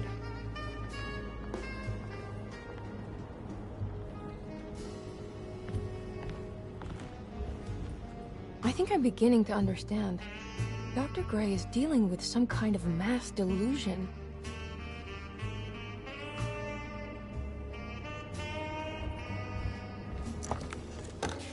Good to finally meet you, Mr. Hartwood. I'm here on the behalf of your brother Philip. You were expecting me, weren't you? Yes. You're from Derceto, no? That's right. I just wanted to ask you a few questions to see if there is anything I can do to help you and your family. Okay. I understand you're full of imagination. You make up a lot of things. I suppose. And you obsess over them, blurring reality and fiction. Sometimes. Do you want to tell me about the Dark Man? No. No, I don't. That's all right. Perhaps there is something else you can tell me. Something you know to be made up, but you hold dear. Juan? John? Who's John? No. Juan Luis Jorge. Oh, wait there a moment. Here, take a look. Is he... Oh, he is the author. It's a magnificent book. Life-changing even. The real Juan is long dead, but I like to think of him as my friend. My most beloved friend. I see. Do you often do this? Fantasize about people you read about? No. Well, there is Jacob. Who is Jacob?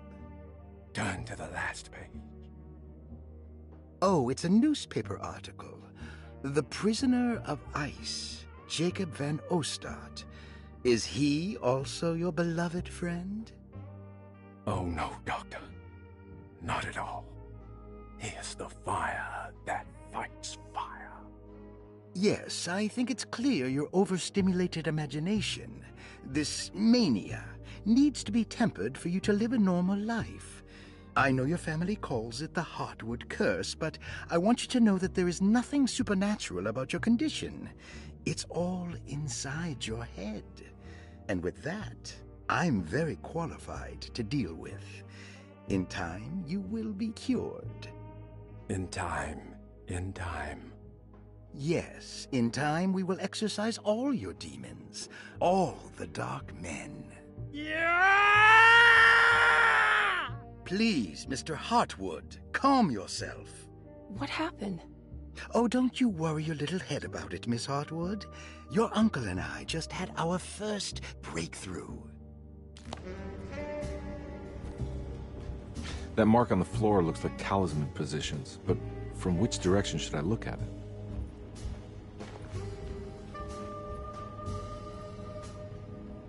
What were you saying about mass delusion? Derceto seems to have a deranging effect on people living close by. It has a history of creating cults devoted to some nature goddess. Even the name Derceto refers to the cult existing here before the Civil War. Derceto was the name of an ancient fertility goddess worshipped in Syria. Dr. Gray and his friends, however, seem to prefer the black goat of the woods with 1,000 young, or Shub-Nigroth. And that name can only have come from my uncle's twisted mind.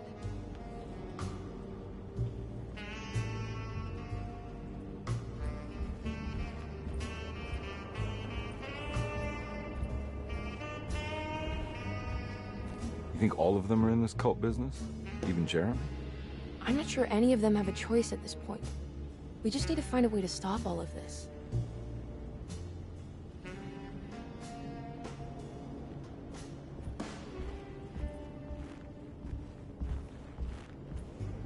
I've been so busy trying to free your uncle from the promise he made to the Dark Man, I guess I kind of just let everything else go. Don't worry, Detective. I feel like we're close. I'm sure Jeremy will turn up. If he is part of the cult, he wouldn't want to miss the Feast of St. John. I just need enough information to make him see the truth. I hope you're right, but I doubt he'll show up. Not as long as the Dark Man's got him hiding.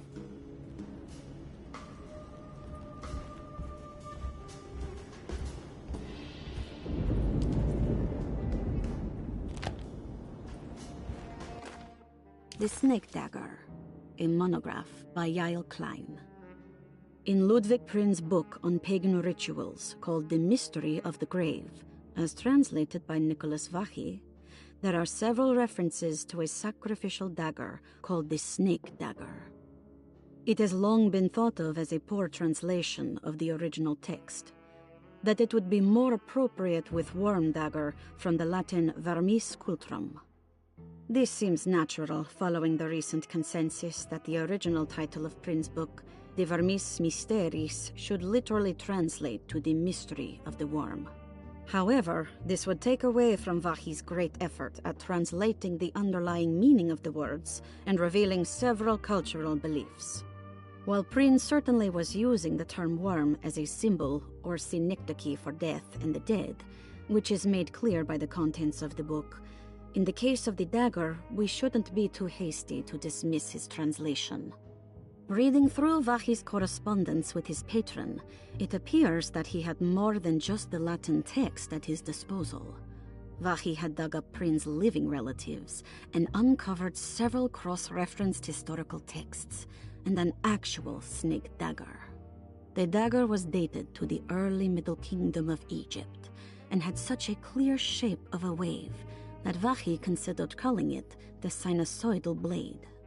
Knowing the full story, it seems prudent that he chose to translate it as snake and not worm. There are several reasons why pagans that Prin's book attempts to describe. The symbolic value of the shape becomes more apparent when reading about the use for the dagger. In the passage of possession and exorcism, we find the snake dagger poisons the poisoner within the victim and is therefore pacified. Where the literal text would tell us that the worm dagger trumps the demon possessing the victim, it tells us nothing of their reasoning, only that somehow this dagger wins against the demon, like it had the better hand in poker. Vachy's translation allows us to follow the underlying logic to the ritual magic that is being performed. Poison the poisoner sounds like fighting fire with fire. That to hurt the demon possessing its victim, the priests would have to fight back with a power that is known to the evil they are fighting. The snake dagger is therefore not only a good way to describe its form, but it also helps us understand how it could be thought of as a useful tool for exorcism. Finally, it also helps us understand their relationship to lunacy, that it was thought of as something poisoning the mind rather than controlling it. What is also interesting to note is that the possessed are always considered poisoned in their head and not their heart. The snake dagger always went to the eye of the possessed, leaving them partially blind, if they had the good luck to survive.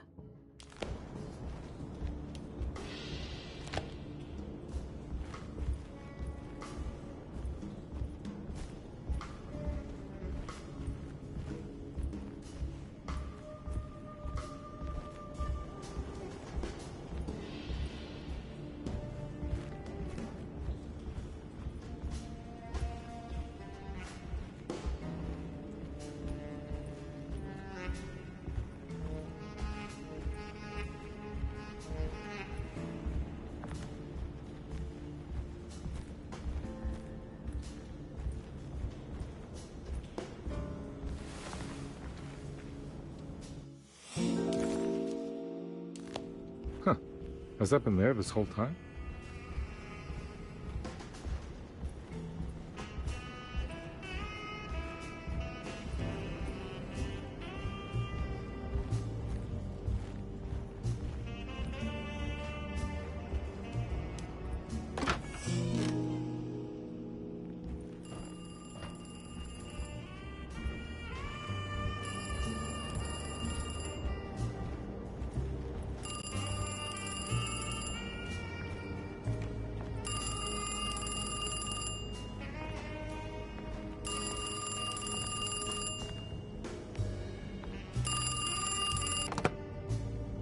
Hello?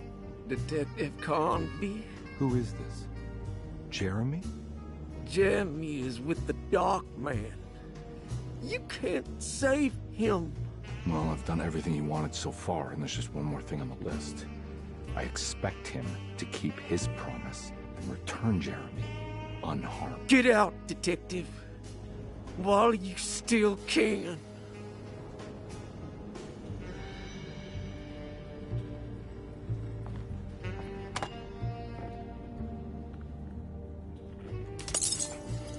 Detective Carnbe wanted nothing more than to make sense of it all.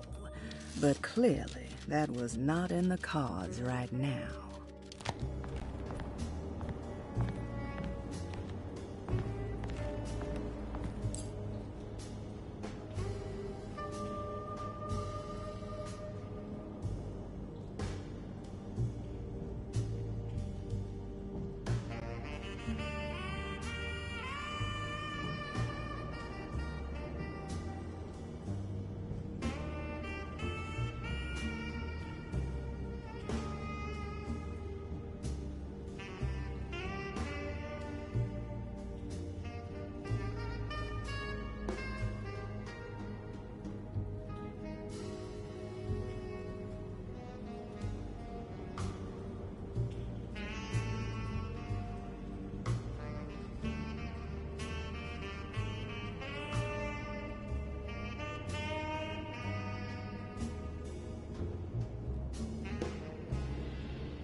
You okay? You look a little frazzled. Just stupid telephone. I know, I tried. Telephone is completely dead. It's not... Yeah, no, the telephone isn't working.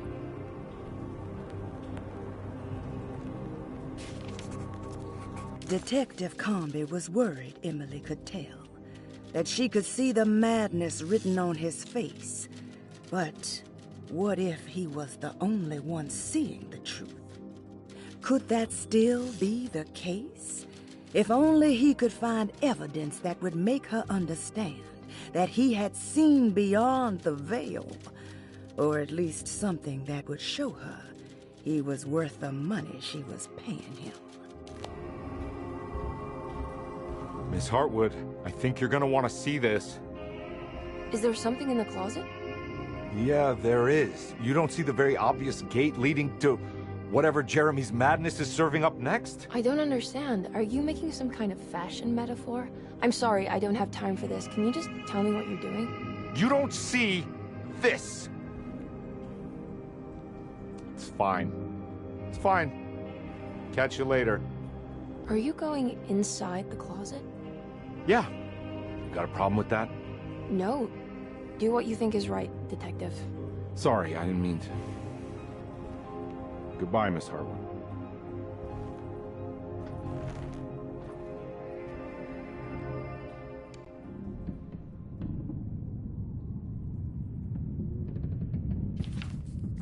Disheartened by his failure to make Emily understand what he was doing, Detective Carnbe actually felt better seeing the frozen hell before him. There was a finality to it.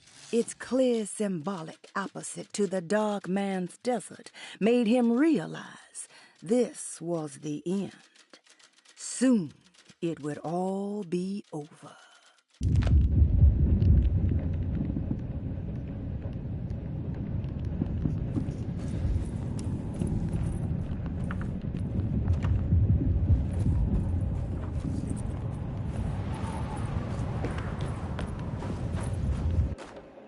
Respect. There we go.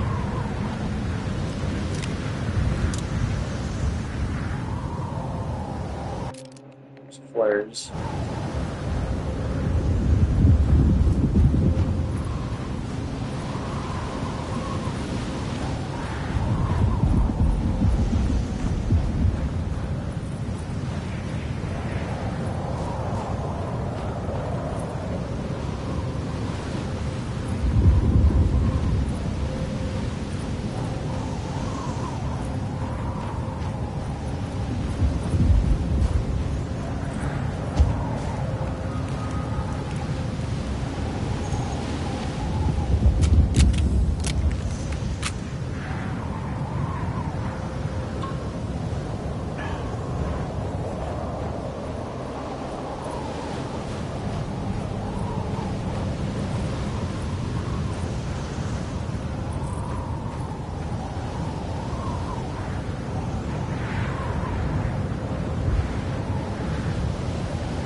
So die if I go up there, huh?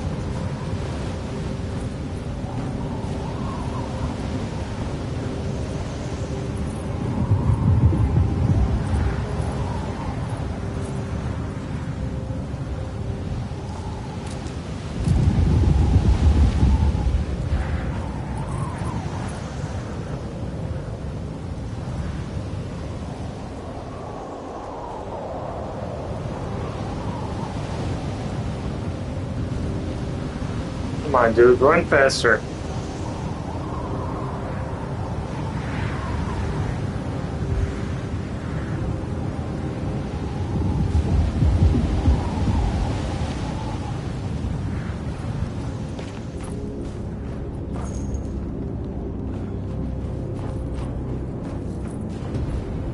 Hey, you!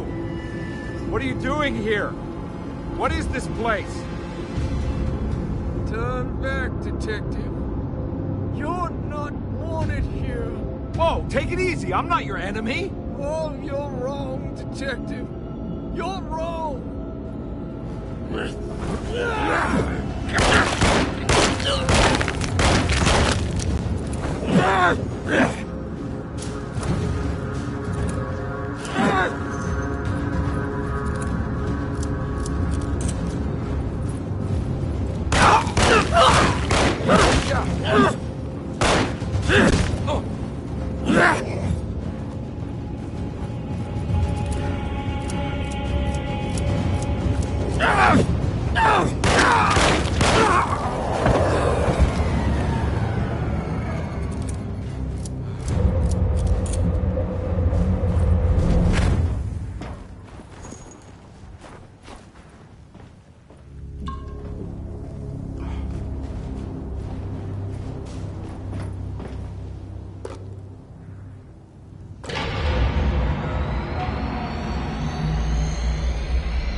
Figured you wouldn't want your stars aligned, Jeremy, or maybe that is what you need to temper that mania of yours.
They did everything! Aren't you happy? Stupid charlatan! What more do you want from me? You want me to lose my mind? Oh, my lord! Doctor! Baptiste! Quick! Jesus. What were you thinking, Carnbe?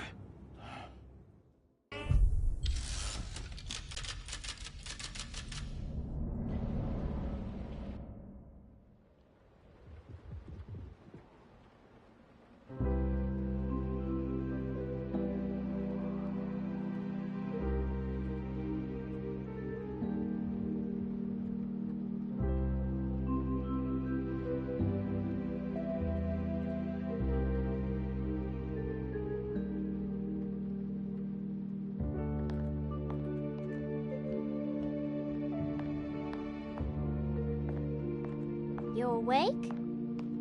You are awake. Mr. Carnbe's up. Hey, buddy. I thought you'd be knocked out for the rest of the night. Come on out and join us, will you? I'll save you some gumbo. Good to have you back. You gave us all a good scare. What happened? You had a psychological breakdown. Sorry for manhandling you, but you're being violent. You stabbed Jeremy and then punched Dr. Gray. Are they okay? Jeremy's a little strange, but everything's back to normal. Really? All thanks to you, Carnbe. You want to try standing up?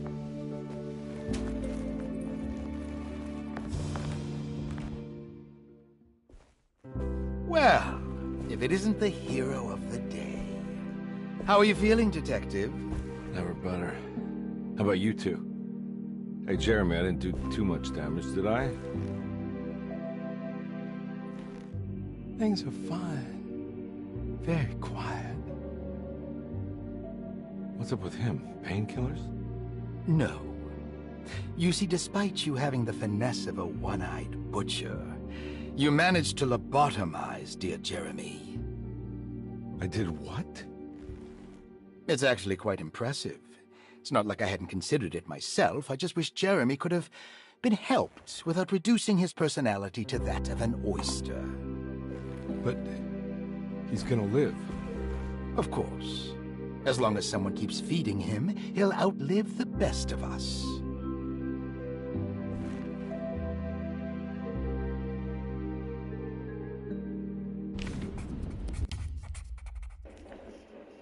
Okay, guys. Sorry about the long part, but I had to do these by chapters. So it's only a 3-hour video.